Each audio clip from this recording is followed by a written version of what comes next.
No princípio, era o pulsar da vida. E a vida era Deus. E nada foi feito sem o pulsar de Deus. E a vida se fez coração na alma do cosmos. E tudo pulsava a Deus. Tudo era belo. Tudo era bom. No universo e na liberdade, tudo era uno e diverso, interconectadamente. Tudo era esplendor. O sopro da vida criava tudo, o tudo no tudo, um só coração. E então, o pulsar se fez história, no reino andante, na carne do mundo, imagem de Deus.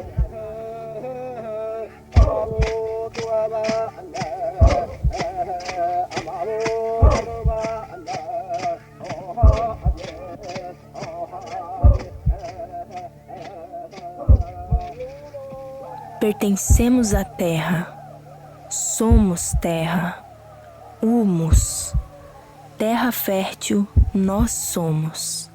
Viemos da terra e à terra voltaremos.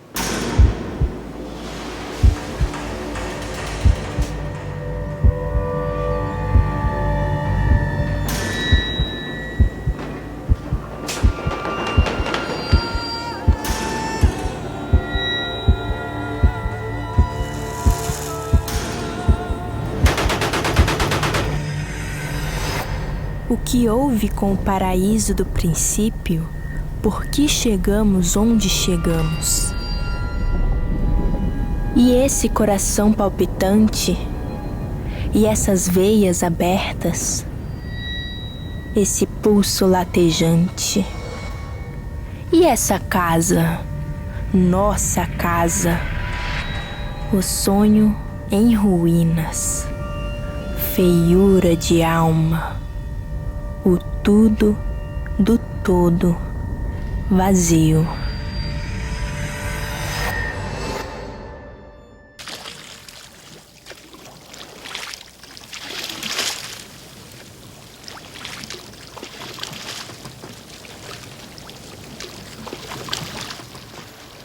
Una de las enseñanzas fundamentales de los pueblos indígenas desde su experiencia espiritual es que la creación es espiritual. Es quizá el aspecto más complejo y difícil en la relación con el mundo no indígena. Que hemos llegado a formar una civilización a partir de la conquista y de la violencia colonial, una civilización que cada vez más trata todo como si fuera un objeto. Releer los evangelios a la luz de la espiritualidad indígena, de los distintos pueblos, de sus sabios, nos permite mirar cuán alienado está el cristianismo de América Latina del cuidado de la creación. Necesitamos cambiar de actitud, una verdadera conversión desde una espiritualidad que es capaz de comprender la creación como palabra de vida y no como un insumo productivo.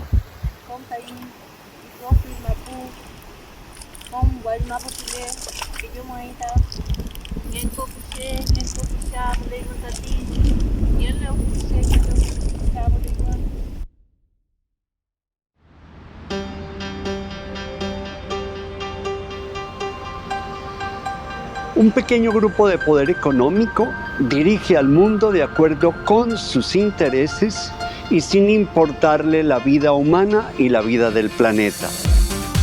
A través de sus medios de comunicación y redes sociales y con mensajes muy bien elaborados, nos han convencido que sus intereses son los intereses de la humanidad y que la visión de progreso que ellos tienen es la que nos conviene a todas y todos.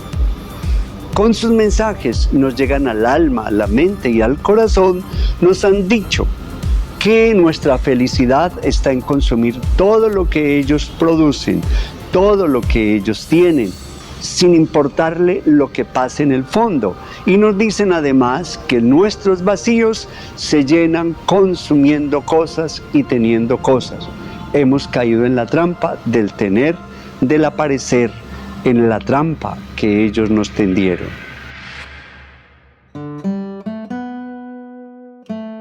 Frente a esta realidad, el Papa Francisco nos propone una sobriedad alegre, una espiritualidad de la interacción con toda la creación y con los demás, sin dominios, sin imposiciones. Una sobriedad consciente y profunda es liberadora.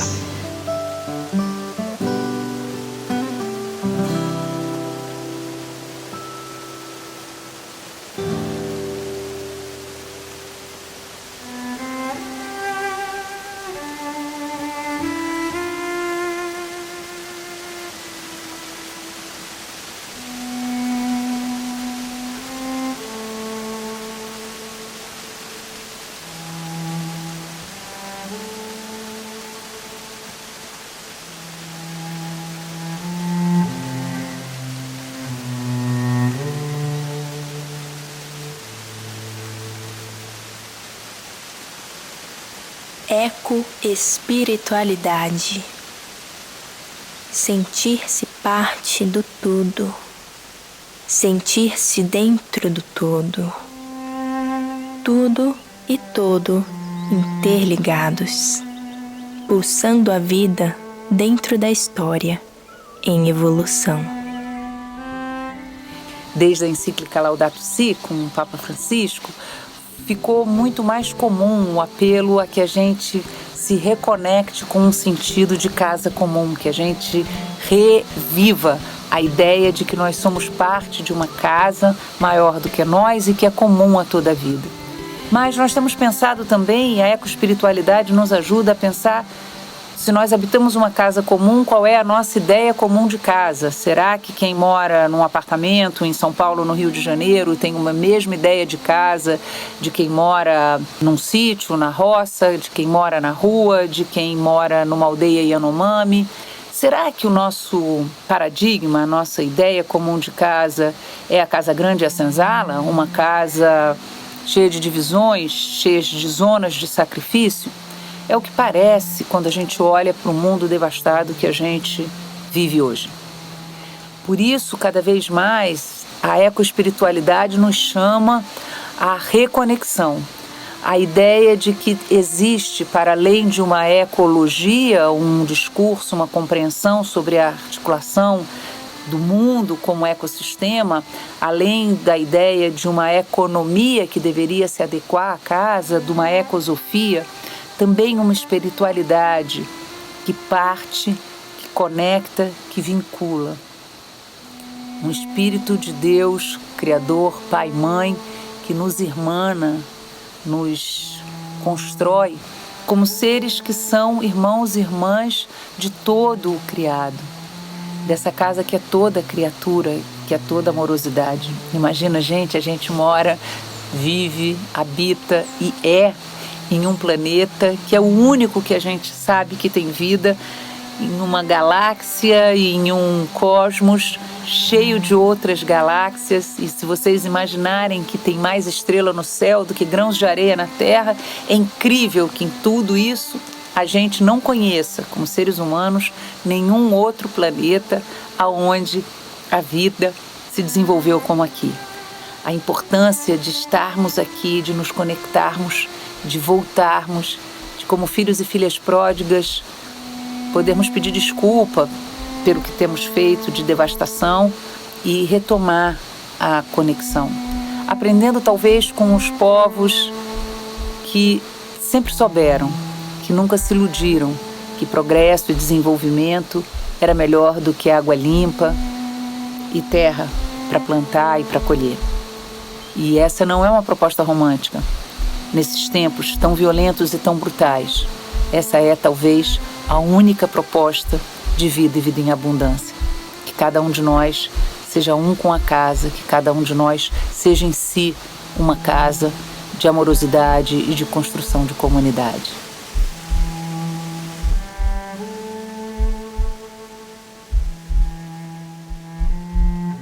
Viemos da terra, somos terra, e para a terra voltaremos. No seu ventre sempre há possibilidade de vida, porque a terra é Gaia, a terra é mãe. O seu coração bate, bate forte. Se prestarmos atenção e conectarmos a nossa mente ao coração, do ventre da terra escutaremos um gemido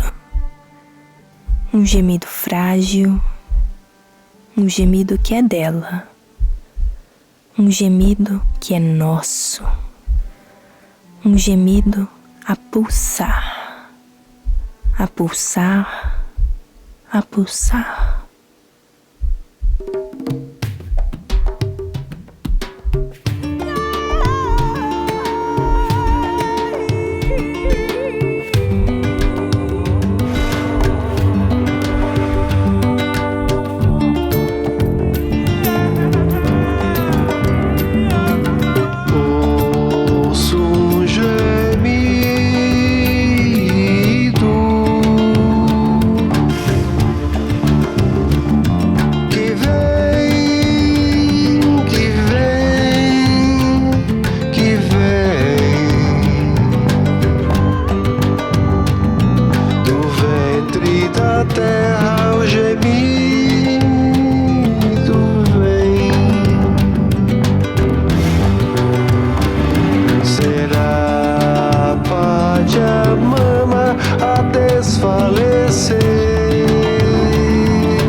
Será algo novo que está para nascer? Ou será, ou será, ou será, ou será? Ou será algo novo que está para nascer?